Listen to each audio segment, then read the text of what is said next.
All right, ladies and gentlemen, welcome back. It is Monday, September 25th. We got a little market sell-off last week. We got a little rebound today.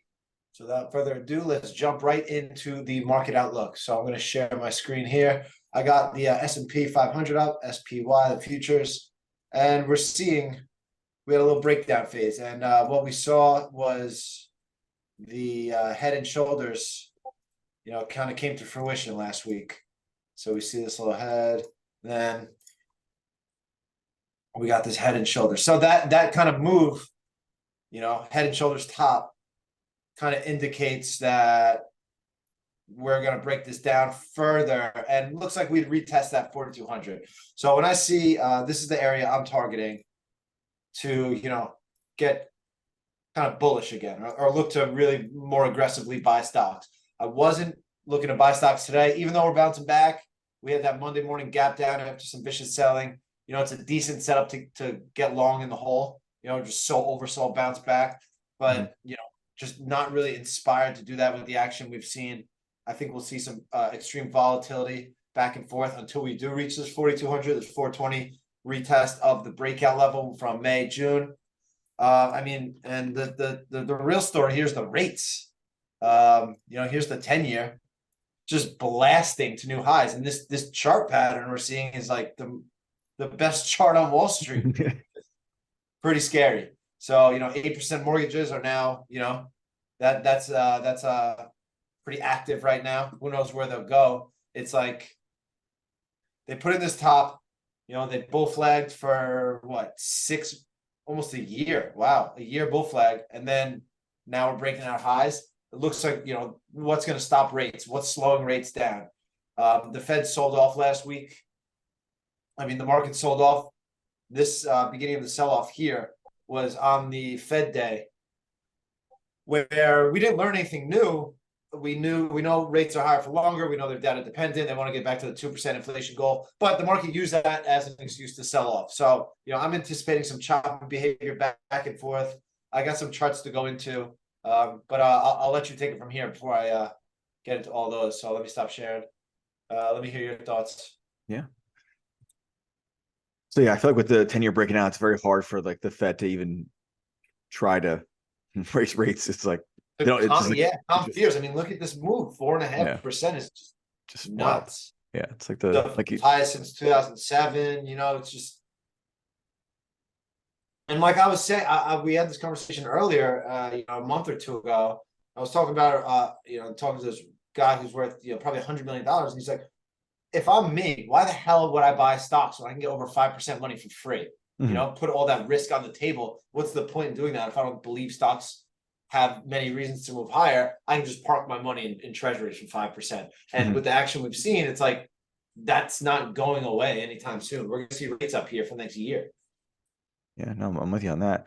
Again, very similar, like your take on just kind of the choppy action. Again, I kind of have this like little, breakdown stage kind of drawn in the SPY. But again, it was some interesting action, some like short-term bottoming in some of these sectors. Let me see, obviously not industrials, but there was a few, those little gap down, kind of like doji at lows that I saw. Let's see if I get through a couple of these really quick.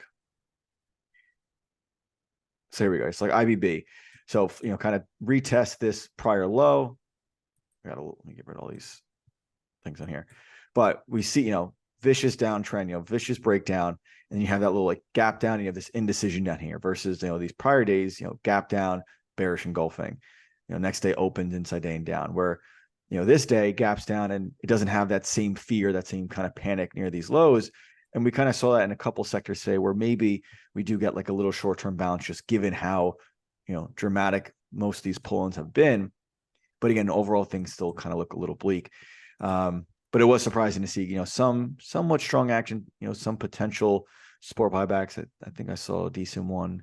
Was it consumer discretionaries or staples? 1 second. No. So there we go. So consumer staples, this is one where it's like, okay, we were keeping on this support area. It broke on Friday. It didn't do anything today to really dictate a reason to get back in just yet. But I have this like line here drawn, this like 276 in consumer discretionary. So think of names like, Amazon. This is like the support buybacks that we can look for if this if today's low starts to hold for most of these sectors. So again, it looked very bleak coming into the week, but it was surprising seeing some somewhat decent action today. Again, some of the names that were mentioned by the members this morning, Eric mentioned this, William Sonoma, we were just talking about it before we started recording. Holy moly. Just Who was ready to buy that breakout Monday morning? Yeah, it's like, just we were looking, he mentioned it to this 146, and this is the biggest one, the best winner on this watch list. I know you were talking about Clavio through that 34 area. And looks good. It just came so far off lows. You can't really buy that and risk 10%, Yeah.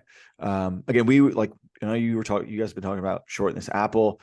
I'm looking at it in time more so just through that like 180, like this support buyback eventually in time. But I'm with you guys. I think in the short term, it probably has to flush this area before that's going to be the case. If you check the weekly chart, check the weekly chart. So you can see huge change in composure after the gap down on earnings, inside week, hanging on major support, kind of H'd over on the weekly. That's really the trade I'm looking for a move down to 160, 155. I'm not looking for Apple to be done forever. It's just that's how it's setting up. And that's like this is like the easy time. It's like when we want to look for the longs. And now we're seeing lower highs. We're seeing kind of H over. So definitely with you guys in that initial move lower. Still a couple of charts out there, keeping a close eye. And again, really didn't do much today from a trading standpoint. Just keep an eye on this LYB. Again, we were trying to buy this breakout 2 weeks ago through this 101. It's like a very tiny, like 1.5% loss in it when it failed. And this is why we, are big fans of sell stops where we lose, 1.5% versus getting stuck with it when it pulls in 5 or 6%. But if this is to pull in further, this is a name where instead of trying to buy this 101 or 100 breakout, we can find those support buybacks, but there's just nothing there yet. Other one is this O'Reilly, still kind of, staying pretty tight here in this range, just, 950 versus 920, even with the market being somewhat weak the last week or two. O'Reilly's, done a pretty decent job holding up. And this VMW just has not cared about the market at all. Had a little gap down on Thursday, but still respecting that 160 area of support. Nice earnings flag through this 170. So still needs to tighten up a little bit.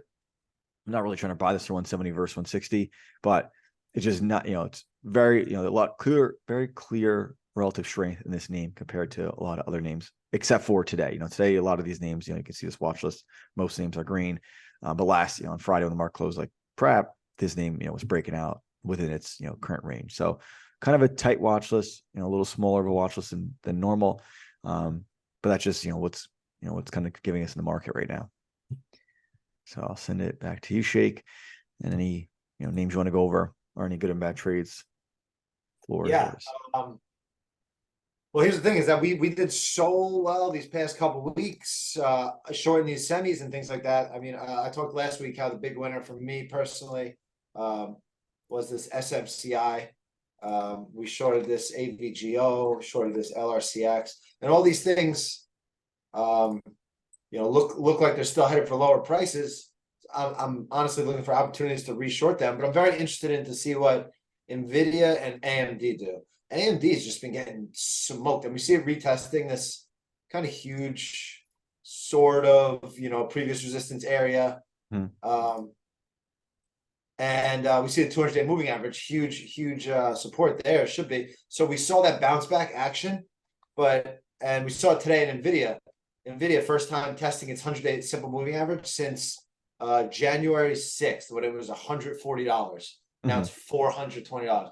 So that just there goes to show you the dynamics of the market has severely changed. A 100-day moving average in NVIDIA a few weeks ago was like that. It's never going to catch up, and now we're already there. So I'm interested to see how these guys react at these levels, and this needs a huge bounce back, or else I think it's going to be another big short, and it's going to come down and test this, fill the earnings gap, come down and test the 200-day simple moving average. So that's kind of the where I'm thinking for the short wise. I'm still going to look to short these semis, like this AVGO, this little retest. If I see this one fail, I'll look to get short again on the failure. And you mentioned this Apple, couple nice coming off the nice inside week, just held up. But if it takes down below this 174, just looks like it's going to flush that 200-day moving average. This AN was trade of the week. This one's setting up nicely as a short. Just through this 149 here. Obviously, huge change of closure on that earnings miss. Has been trying to base over this support area for months. Looks like it's ready to H over it once it takes that 149. If you're holding the stock long, you're going to have a stop below 149 if you're any sort of actively managing this position. I am interested in these. So ARM, this IPO, this one was another one. Let me give a 30-minute chart. I was looking to buy this one today, but it came too far off lows again. We see this little downtrend it had, and then Friday's high was this 51 exactly, 52, 53 exactly. So up through there is just a great cash flow trade.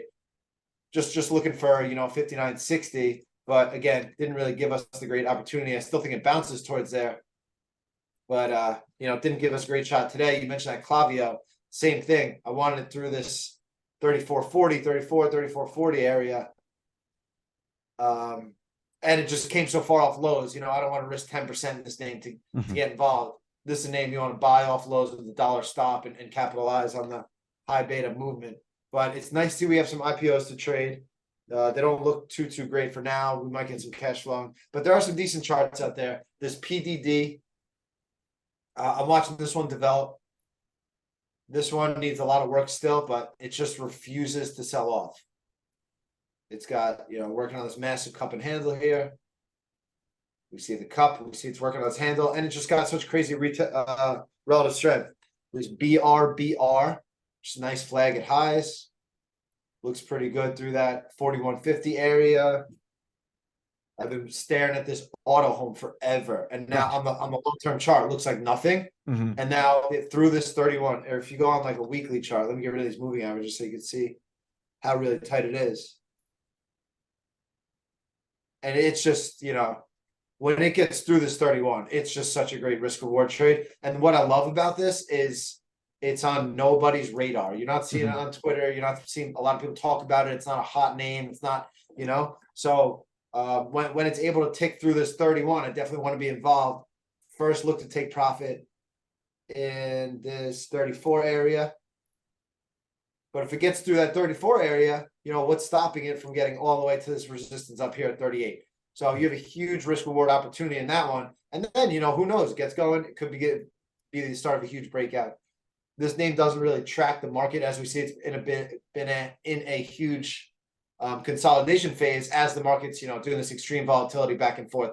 So I wouldn't be worried as much as the market's backdrop when buying this one. So I like that one even more in that regard. This BRC earnings gap up, going sideways, letting the moving averages catch up. I'd like some more sideways here. Another week would be great, but it looks like it's getting ready through that 56.50. Looks pretty solid. This ESTE is another one. Huge gap up, kind of pulled in with the market. And now, giving us this tight little entry here through this $20. Could see it move back up to 22, maybe new highs 23. And last but not least, the CRNX. So this is another biotech name. Again, I would love to see more sideways, but we'll see how it acts. Up through this 30. I think you got to trade this one against 28. But again, the market just had this huge breakdown, and we did really well with it from the short side.